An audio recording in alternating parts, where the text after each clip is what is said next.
ये सिर्फ एक शिकस्त नहीं है जो हमें कल मिली है against West Indies in the first test match, लेकिन पाकिस्तान की रेड बॉल क्रिकेट जो है उसके कई कमज़ोर पहलू हैं, वो बेनकाब हुए हैं। चाहे हमारा कोई भी डिपार्टमेंट हो इसमें, ऑल दो के बॉलर्स ने तारीख़ रकम की 31 साल बाद तमाम 20 विकटें अपने नाम की। जब होंगे ही सारे पेसर्स तो तमाम 20 विकटें वही लेके जाएंगे, स्पिनर्स कहाँ से लेकर हम आएंगे। बैटिंग की कुछ समझ में नहीं आ रही है। शान मसूद सेंचुरियन थे, वो उंगली पे गेंद लगने से ज़ख्मी हुए, अगली इनिंग्स में वो कुछ नहीं कर सके। बाबर पे बहुत तनकीद हो रही है और एक मीम भी चल रही है अब्बास तू मार मैं खड़ा हूँ के नाम से। लेकिन अब उसमें से बहुत सारे लोग जो बाबर फैंस हैं वो ये भी कह रहे हैं कि बाकी क्या करने आए थे, बागे सिर्फ बाबर बैटिंग कर ले, बाकी क्या करने आए थे। तो चलिए सादिया, इसी पे हम बात कर लेते हैं। मीर शबर हमारे साथ मौजूद हैं।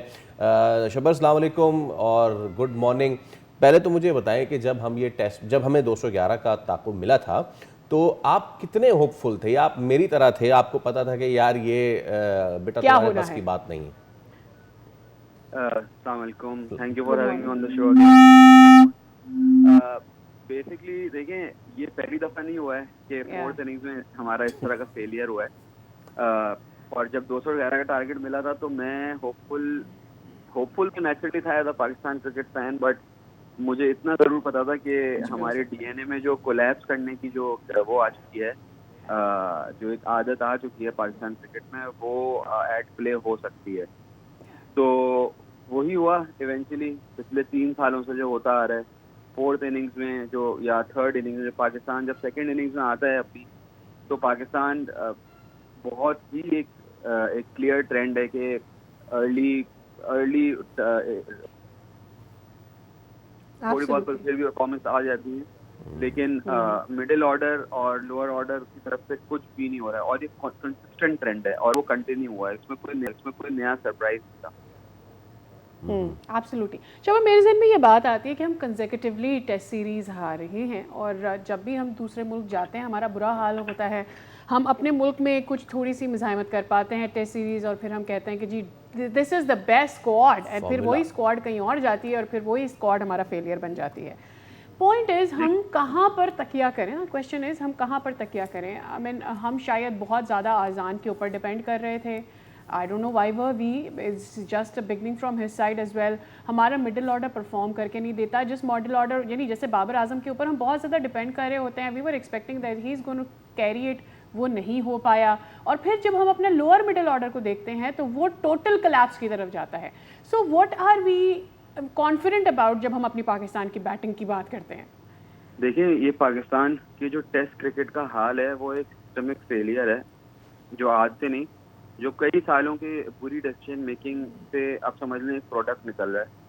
टेस्ट क्रिकेट में अच्छी बैटिंग करना या इवन अच्छी बॉलिंग करना, ये एक हाई लेवल स्किल है, और ये years and years of grind के बाद जो प्लेयर निकल के आता है सिस्टम जी। से, ये वो करके दिखा सकता है। हमारे यहाँ सैडली और वेरी ब्लंटली मैं बोलूँगा, एक ट्रेंड ये है कि players really don't care about red ball cricket, and the PCB is trying to probably change it now, but PCB की अपनी ही गलतियों की वजह से या यहाँ तक बात पहुंची है। और अब जो स्टेप्स लिए जा रहे हैं, भले हो सकता है कि अगर नेक्स्ट 5 years में उसकी कंसिस्टेंसी हो तो हमें कुछ मिल जाए, लेकिन हम टेस्ट क्रिकेट में नोज डाइव कर रहे हैं, और नोज डाइव ये जारी रहेगी जब तक आप इन्हीं प्लेयर्स पर रिलाई करते रहेंगे और इसी सिस्टम से आने वाले प्लेयर्स पर रिलाई करते रहेंगे। आप एक कह रहे हैं कल्चरल चेंज कि रिक्वायर्ड है। नोज डाइव जारी है? आई थिंक नोज डाइव हो चुकी है। वी आर ऑन या द बिल्कुल, 9th बिल्कुल स्पॉट इन द ऐसे टेस्ट ही, प्लेइंग चैंपियनशिप।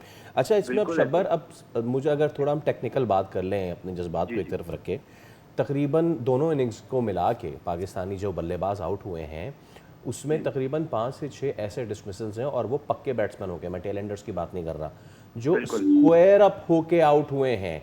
वो ऑल एंड्स बीटन अप, भले से वो हल्के से मिडिल पे पड़ के ऑफ पे गेंद गया है, वो बोल्ड हो गए हैं, या फिर उन्होंने एज लगा दिया है और वो कॉट बिहाइंड हो गए हैं।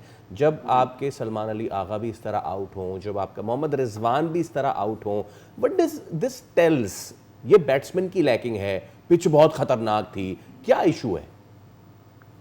लेकिन पिच बिल्कुल भी इजी नहीं थी बैटिंग के लिए। वेस्ट इंडीज ने भी स्ट्रगल किया with the bat, but then it's also true कि 211 का टारगेट था, एक लो प्रेशर टारगेट था, आप कुछ भी कह लें।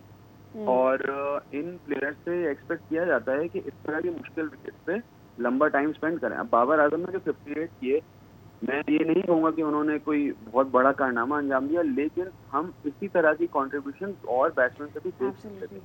हम ये देख सकते थे कि इस मुश्किल जो विकेट है इसके ऊपर ज़्यादा कंसंट्रेशन के साथ और बेहतर नेगोशिएशन के साथ खेला जाता।